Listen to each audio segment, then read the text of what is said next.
Inċentivi li jservu ta' għajnuna bħal dawk li tħabbru mill-Prim Ministru Robert Abela f'konferenza stampa tnejn filgħodu huma importanti.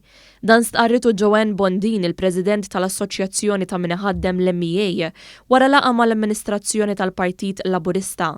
I qalet li wara l-assessjar intern li sar tal-proposti mħabbra mill-Partit Laburista, dawn l-inċentivi huma ta' għajnuna biex in-negozji jibqgħu jinvestu fihom infushom, u dan speċjalment meta wieħed jikkunsidra l-isfidi globali attwali.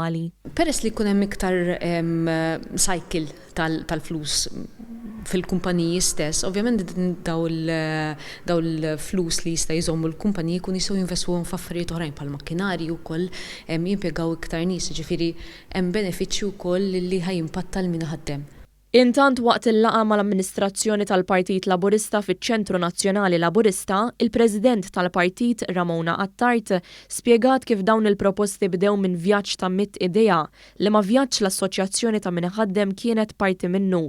Dr. Attart saħet li wieħed mill-kolonni li fuqhom hu mibni l-manifest elettorali tal-Partit Laburista huwa l-bilanċ bejn il-ħajja u x-xogħol fejn jiqpalek ukoll aktar flus fil-but. Rappreżentanti minn din l-assoċjazzjoni preżentaw dokument ta' proposti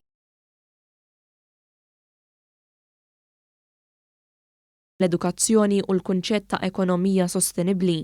Fil-laqgħa kien hemm preżenti l-Ministri Clyde Caruana u Silvio Xkembri u l-kandidati Laburisti Cressida Gallia u Mark Grech.